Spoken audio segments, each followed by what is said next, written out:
Alloh azza va jalla hadis qudusida aytadi: "Ey bandalarim, men o'zimga zulmni harom qildim. Sizlarning o'rtangizda ham buni harom qildim. Bir-biringizga zulm qilmanglar." Zulm nima edi? Zulm adolatning ziddi. Adolat nima edi? Adolat har bir haq egasini haqqini berishlik. Zulm mana shu haq egasini haqqini ado qilmaslik. Alloh taolo hech qachon hech kimga misqoli zarra zulm qilmaydi. Nimaga loyiq bo'lsa, shuni beradi. Agar bir bandaga jazo bergan bo'lsa, shunga loyiq bo'ladi u. Endi Alloh taolo bir bandaga mukofot bergan bo'lsa, unga fazl ko'rsatgan bo'ladi. Esimizdan chiqmasin, ustimizda qanaqa bir xayriyat, yaxshilik siz bilan bizga yoqadigan bir ko'rinish bo'lsa, biz bunga loyiq bo'lganligimiz uchun berayotgani yo'q buni Alloh. Balki fazl ko'rsatyapti. Agar adolat qilsa, yer yuzida hech narsani qoldirmagan bo'lar edi. Qiyomat kunida Alloh taolo adolat qilsa, hech kim jannatga kirmaydi. Bizni qilayotgan savobli amallarimiz bu jannatning mukofoti, jannatning xizmat haqqi emas. Jannatga Allohning fazli bilan kiramiz. Qilgan amallarimiz ana shu jannatdagi darajamizni belgilaydi. Demak, Alloh taoloni zulmdan poklashligingiz bu tasbih bo'ladi. Alloh taolo hargiz bandalariga zulm qilmaydi. Mana bir qancha oyatlarni o'qiymiz. Astagfirullah, la zulmal yawm. Bu kunda hech kimga zulm qilinmas. Qiyomat kunida hech kimga Alloh zulm qilmaydi. Fama kana Allohu liyazlimahum. Bas Alloh ularga zulm qilguvchi bo'lmadi. Bir qavmni balo bilan, ofat bilan qirib, yakson qilib yo'q qilgan bo'lsa, orqasidan aytayapti Alloh taolo, Alloh ularga zulm qilgani yo'q. Ular o'zlariga o'zlari zulm qilishib oldi. Wala yuzlamuna fatila. Qiyomat kunida ularga qilchalik zulm qilinmas. Demak, subhan robbiyal a'lo, subhan robbiyal azim, subhanalloh deyotganimizda Alloh taoloni har qanday aybdan poklayotgan bo'lamiz. Astagfirullah. Va in kana mithqala habatin min khardalin atayna biha va kafa bina hasibin. Biz qiyomat kuni uchun adolatli mezon tarozilar qo'yamiz. Bas biron jonga zarracha zulm qilinmas. Agar xardal o'simligining urug'idek yaxshilik yoki yomonlik qilingan bo'lsa, o'shani ham keltiramiz. Biz o'zimiz yetarli hisob-kitob qilguchidirmiz. Demak, Alloh azza va jalla zulm qilmaydi. Allohni zulmdan poklaymiz. Tasbih nima? Tasbih Alloh taoloni juftdan va farzanddan poklashlik. Biz musulmonlar Alloh taoloni farzanddan va ayoldan poklaymiz. Chunki Alloh taologa bu sifat loyiq emas. Fala haddalahu, fala ziddalahu, fala niddalahu. Imom Azam Fiqhul Akbarda aytadi, Alloh taoloning haddi yo'q, chegara yo'q Allohga. Alloh taoloning ziddi yo'q va Alloh taoloning tengi yo'q. Fala niddalahu. Shuning uchun Quraysh mushriklari Nabiy sallallohu alayhi vasallamdan kelib savol so'rashdi. Robbingni bizga sifatlab ber. Javob o'laroq Qur'oni Karimdagi hammamiz bilgan Ixlos surasi nozil bo'ldi. Qul huvallohu ahad, Allohus somad, lam yalid va lam yulad va lam yakun lahu kufuwan ahad. Ayting, u Alloh yagonadir. Alloh behojatdir. Lam yalid tug'madi va lam yulad tug'ilmadi va lam yakun lahu kufuwan ahad. Hech kim Allohga tengmas. U farzandga muhtoj bo'lish, xotinga muhtoj bo'lishlik, o'zi umuman bir narsaga muhtoj bo'lishlik bu maxluqotlarning sifati. Alloh azza va jalla bunday nuqsondan, bunday bir aybdan pok bo'lgan zot. Tasbihning ma'nolaridan as-subbuh ismi haqida aytiladi. As-subbuh, ya'ni Alloh taoloning sifatlari komil va go'zaldir. Inson nimani yaxshi ko'radi? Inson go'zallikni yaxshi ko'radi. Komillikni yaxshi ko'radi. Atoni yaxshi ko'radi. Mana shu uchala yaxshilikning masdari o'ziga Alloh subhanahu va taoloning o'zi bo'ladi. Komillikning masdari Alloh. Go'zallikning masdari asli Alloh va ato qilishlikning asli ham Alloh subhanahu va taolo. Ato qiladigan ham yolg'iz o'zi, Alloh azza va jallaning ishlari yomonlik va nuqsondan pok. Astagfirullah.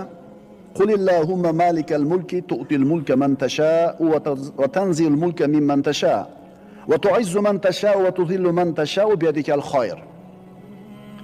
Ayting, ey mulk davlat egasi bo'lgan Allohim, sen istagan kishingga mulk ato qilursan. Istagan kishingdan bu mulkni tortib olursan. Istagan kishingni aziz qilursan, istagan kishingni xor qilursan bor yaxshilik yolg'iz seni qo'lingdadir. Biyadikal xoyr. Yaxshilik seni qo'lingda. Bu oyatda biyadikal xoyr deyildi. Yaxshilik seni qo'lingda deyildi.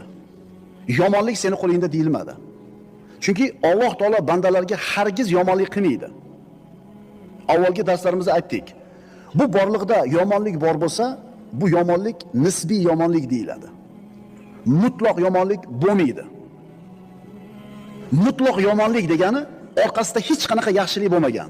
Boshi ham, o'rtasi ham, oxiri ham yomonlik mutlaq yomonlik deyiladi. Bunaqa yomonlikni bo'lishligi mumkin emas. Masalan, bir odamni oyog'i sindi. Bu mutlaq yomonlikmi yoki nisbiymi? Nisbiy. Chunki oyog'i singani zarar bo'lsa, endi ko'chaga chiqa olmaydi, gunoh ma'siyatdan ham tiyildi. Orqasida nimasi bor? Foydasi bor.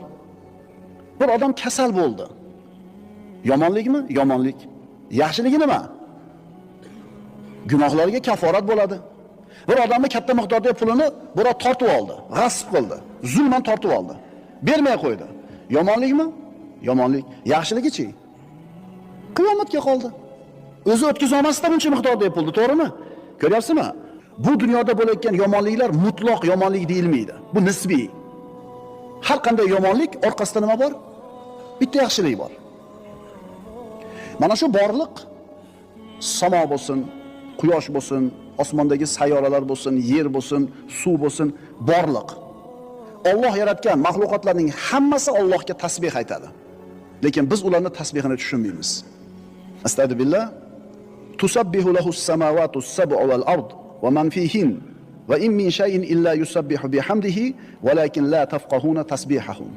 7 osmon, yer va ulardagi bor jonzot Allohni poklar. Allohga tasbih aytadi. Mavjud bo'lgan barcha narsa hamd va sano aytish bilan u zotni poklar. Lekin sizlar ey insonlar, ularning tasbih aytishlarini, poklashlarini anglamassizlar. Dar haqiqat u halim va mag'firatli bo'lgan zotdir. Birodalar, nimaki bor bo'lsa bu borliqda. Alloh taolo yaratgan mahluqotlarning hammasi tasbih aytadi. Faqat ularning tasbihi qanaqa ekanligini biz tushunmaymiz. Ehtimol shamolni, daraxtlarni qimirlatayotganligi shamolning tasbihidir. Shu shamolda daraxtlarni chayqalayotganligi tasbihidir. Dengizni to'lqinlanayotganligi tasbihidir. Hayvonlarni Alloh o'rgatgandek, ilhom bergandek ish yuritishligi tasbihdir. Butun borliq Alloh taologa tasbih aytib turganda, g'ofil inson tasbih aytishdan to'xtab qoladi. Hamma narsa tasbih aytadi, lekin inson mana shu koinotni Alloh unga bo'ysunib berganiga qaramasdan tasbih aytmaydi, g'ofil bo'ladi. Uyalmaydimi? Qilayotgan har bitta ishiga inson qiyomat kunida mas'ul bo'ladi.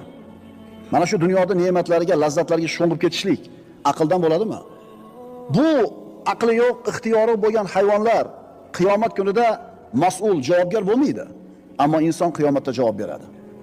Payg'ambarimiz sollallohu alayhi vasallam aytganlar: Subhanalloh, valhamdulillah, va la ilaha illalloh, vallohu akbar deyishim men uchun quyoshning nuri tegayotgan hamma narsadan yaxshi. Butun borliq o'zini bor bo'lib turishligida Alloh taologa tasbih aytar ekan. Subhanalloh der ekan. Astagfirullah. Va inna minal hijarati lama yatafajjaru minhu al-anhar va inna minha lama yashaqqaqu fayakhruju minhu al-ma va inna minha lama yahbitu min khashyatillah. Zero deydi Alloh taolo Baqara surasida. Zero shunday toshlar borki, ulardan daryolar otilib chiqadi. Yana shundaylari borki, yorilib ichidan suv chiqadi. Yana shundaylari ham borki, Allohdan qo'rqqanidan pastga qulaydi. Tosh yorilib ichidan suv chiqadi. Tosh Allohdan qo'rqib yumalaydi pastga qarab deyapti. Endi toshni Alloh taolodan qo'rqishligi mana shu oyatning nassi bilan sobit bo'ldi. Tosh qo'rqar ekan. Endi insonchi? Endi bu insonning qalbi toshdan ham qattiq. Ta'sirlanmaydi, yig'lamaydi, qo'rqmaydi. Bilasizlarmi, inson zoti nima uchun yer yuzidagi eng mukarram maxluq deyilgan? Valaqad karramna bani adama deydi Alloh taolo Qur'onda. Biz odam bolalarini aziz mukarram qildik. Ularni quruqlik va dengizda ko'tardik va yaratgan mahluqotlarimizdan, bandalarimizdan ko'plaridan aziz qildik. Chunki nimaga inson eng aziz mukarram maxluq? Chunki u omonatni ko'tardi. Inna aradnal amanata alas samawati val ard. Biz mana shu omonatni deydi Alloh taolo, din degan omonatni, Alloh taologa o'zini ixtiyori bilan bo'ysunish degan din degan omonatni osmonlar va yerga taklif qilganimizda ular bosh tortishdi. Ko'tara olmaymiz buni deyishdi. Lekin inson ko'tardi uni deydi. Mana shu omonatni ko'targani uchun inson eng aziz mukarram maxluq. Tushunarlimi? Bizning figuramiz chiroyli bo'lganligidan, aqlimiz, tilimiz ravon bo'lganligidan aziz mukarram emasmiz. Allohning dinini ixtiyorimiz bilan bo'yinsunaman deb qabul qilganligimiz uchun aziz mukarrammiz. Va mallohu bighafilin amma ta'malun. Alloh qilayotgan amallaringizdan g'ofil emasdir. Demak, yuqoridagi oyatlardan ma'lum bo'lyaptiki, koinotdagi har bitta narsa Allohga tasbih aytadi, faqat g'ofil, kofir insongina mana shu tasbihdan uzoq bo'ladi. Payg'ambarimiz sollallohu alayhi vasallam aytadilar: "Hijabuhu nur. Law kashafahu la ahraqa subhatu wajhihi ma intaha ilayhi basaruhu min xalqihi." Payg'ambarimiz sollallohu alayhi vasallam mana Mirojdan qaytib tushganlarida Alloh taolo bilan rozi aytishdi. 5 mahal namozni farziyatini olib tushdilar va Oysha onamiz so'radilar: "Ya Rasululloh, hal ra'ayta robbaka? Robbingizni ko'rdingizmi?" deganida an-nur, nur, anna ara. Hamma yo'q nurida, qayoqdan ko'raman dedi. Mana Robbimiz subhanahu va taolo haqida payg'ambarimiz aytibdilar, uning hijobi nurdir. Nurdan bo'lgan nimasi bor? Hijobi bor, to'sig'i bor. Uning yuzini pokligi, yuzining nuri mahluqotlardan ko'zi yetadigan joygacha kuydirib yuboradi.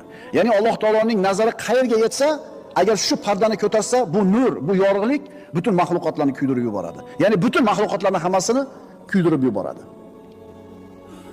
Musa alayhissalom Alloh subhanahu va taolodan Tavrotni qabul qilib olish uchun mana Tur tog'iga keldi. Va kallamallohu Musa taklima. Alloh taolo Musoga o'zi gapirdi. Mana eshitganidan keyin Parvardigor, arini anzur ilayk. O'zingni ko'rsat, senga bir nazar solay, senga bir boqay dedi. Alloh taolo nima dedi? Lan taroni.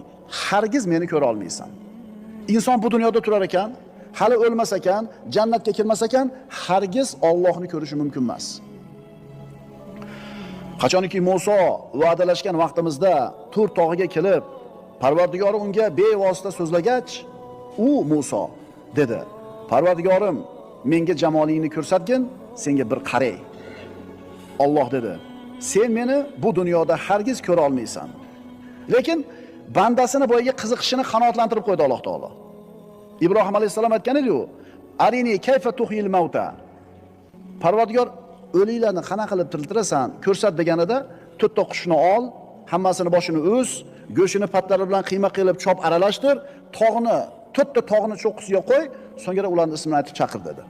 Shunday qilganida boyaga go'shlar patlar yig'ilib, qushga aylanib keldi, boshini oldi, to'rtta qush bo'ldi. Endi Musa alayhisalom ham Parvardigor ko'ray seni dedi. Alloh taolo aytdi: "Ammo mana bu tog'ga qara, men unga ko'rinaman. Men ko'ringanimda ana shu turgan joyda turib qolsa, sen ham meni ko'ra olaysan" dedi. Falamma tajalla robbuhu lil jabal ja'alahu dakka. Qachonki Parvardigori u tog'ga ko'ringanida, uni mayda-mayda qilib tashadi.